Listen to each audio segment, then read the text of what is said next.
and subscribe. I think you should also try and see how your journey will be. And you will see the ups and downs that I went through in academic writing for you to see if it's something that you would like to get into. Okay, guys, see you and let's start on this.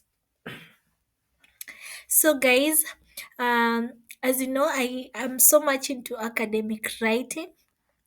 Yeah. So I got into writing. I was around in my second year going to the third year. So we had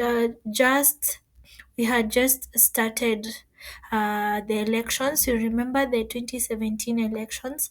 I took part in those elections. The first lot during the holiday, I took part in the elections because I really, really needed to earn some money. And I had taken so long before I experienced having like a huge amount of money coming to my account. So I really wanted money. So I first of all started as a I got a job as a PO, the presiding officer during the elections. Did my work well, I was paid.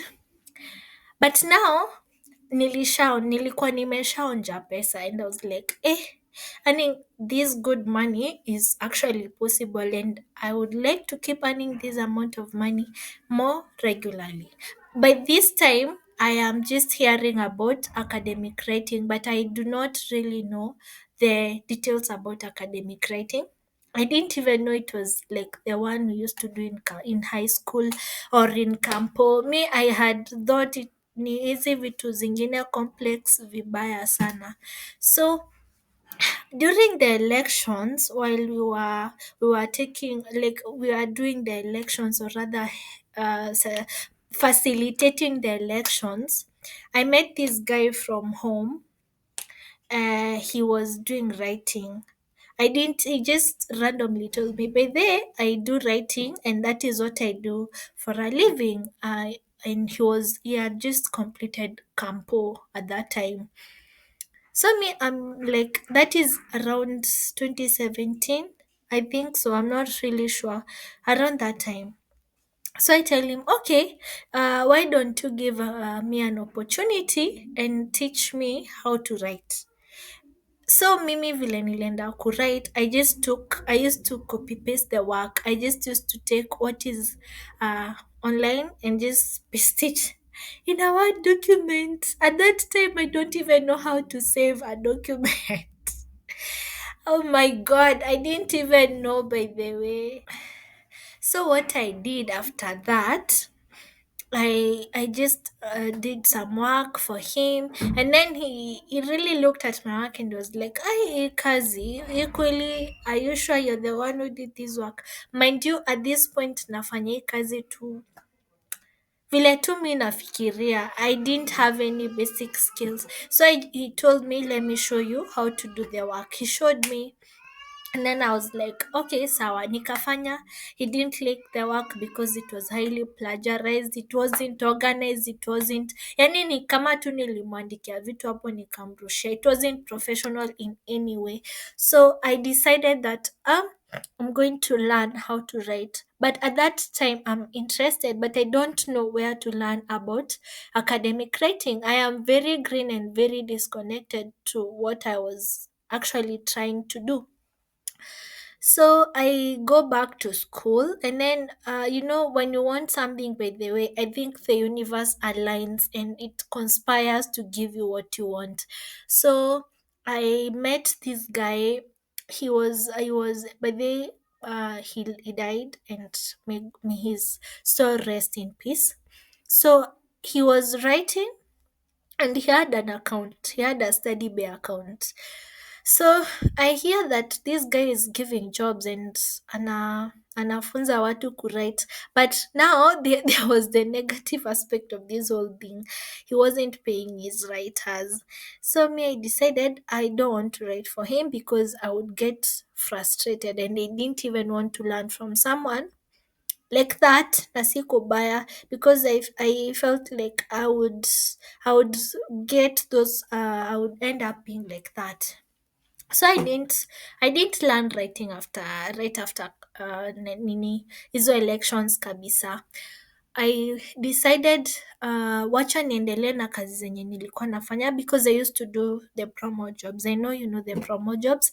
I was working as a brand ambassador. Hao wenye wanakwaga kwa shop unavaa wenye wamevaa hizo manguo za Nice and Lovely. So I used to work with Nice, I used to work with Unga. So yeah, but it was good money.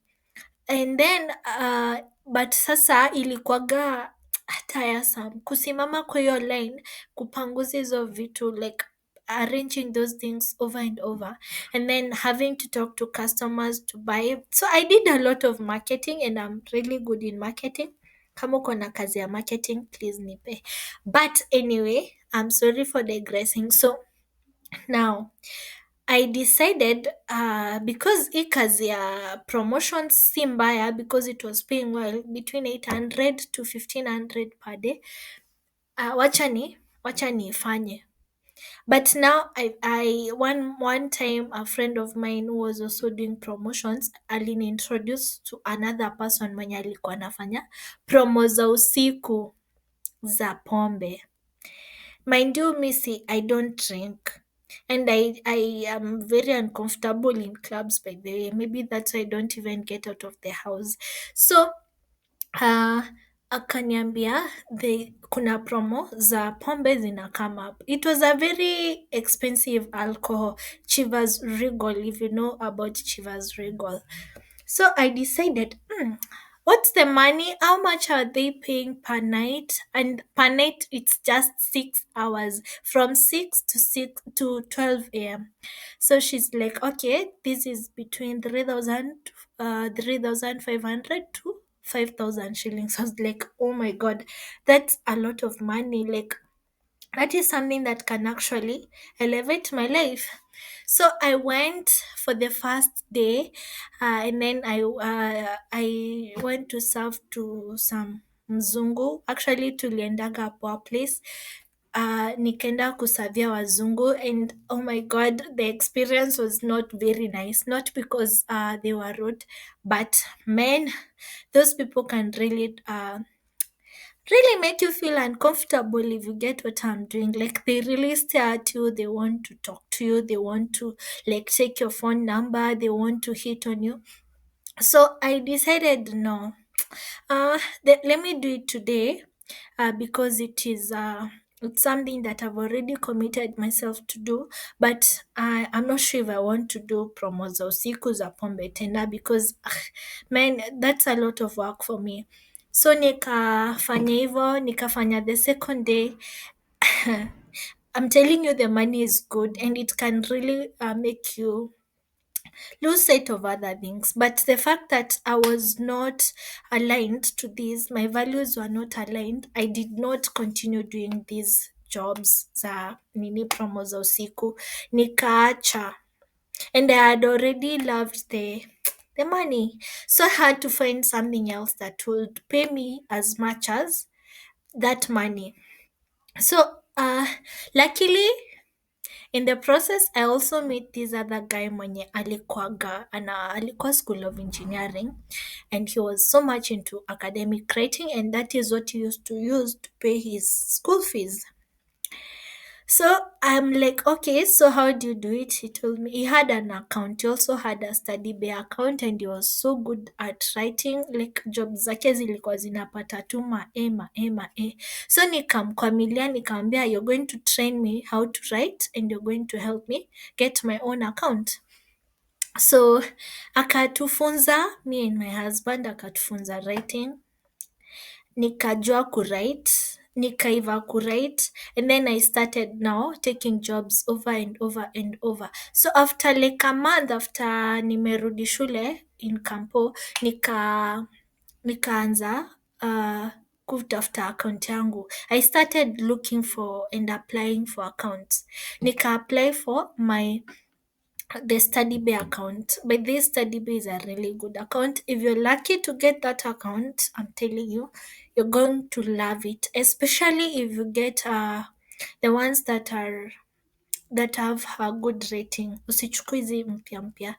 But if you get a StudyBay account and you're able to hack and get clients, it's the best account because it pays well and the admin are very supportive.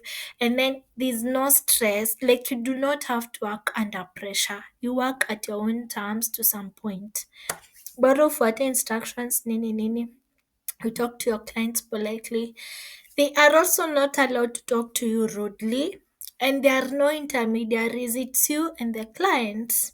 So yeah, I worked with StudyBay. I really did a lot of work, and that was the first time I earned some money. I earned like we were earning like between $500 to $700 per month. That was in 2018. You can imagine in 2018 earning 500 to $700 and you're in school. Man, ilikuwaga tamu sana. So that is it. We quickly got into writing and I got into writing kabisa. Nikaachana na kazi zingine zote na nikaingia writing vizuri because it was well paying. Yeah, so in 2017, 2018, that is how I got into writing. 2018, I moved to town and I continued doing my writing. But now I'm telling you, when you're moving, you know how it's expensive to move from one place to another.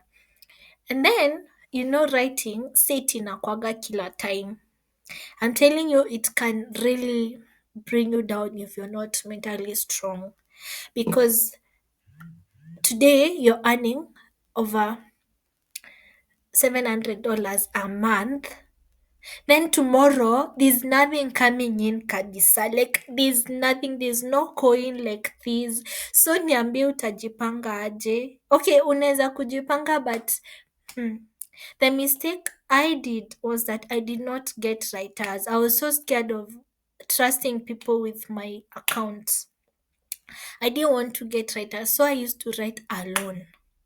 And that is the biggest mistake that I did. That is why it's important to operate from a point of faith and not fear. You see, faith and not fear. Because if I had faith, I know my account could be one of the best accounts in StudyBay right now. I could have maybe made even hundreds of thousands with that account, like in a month. But I operated from fear. So, guys, you need to move from fear and start operating from faith, out of faith, because at the end of the day, what will you lose? What would I have lost? Just the account, and I would have gotten back to like maybe rating for people and then gotten myself another account. And then in this life, if you do not take a risk, sometimes you really limit yourself. You don't know what the world has got for you. And again, as I said earlier, when you really, really want something, the universe will conspire to give you that thing. But I didn't know these things then. So I I was so scared and I decided let me just be the one to write on my account instead of getting writers. So yeah, and I'm going to continue with this story. So check out for the next part of the story to see how I continued with StudyBay. Look at this. This StudyBay is already like 6 months old, and it's making me good money every month. Now, let us look at how I went on after those 6 months of getting to a point where low season ilinihit na sikuwa expect. See you in part 2, guys. Love you. Kindly like, share, and subscribe. Like, comment, and subscribe.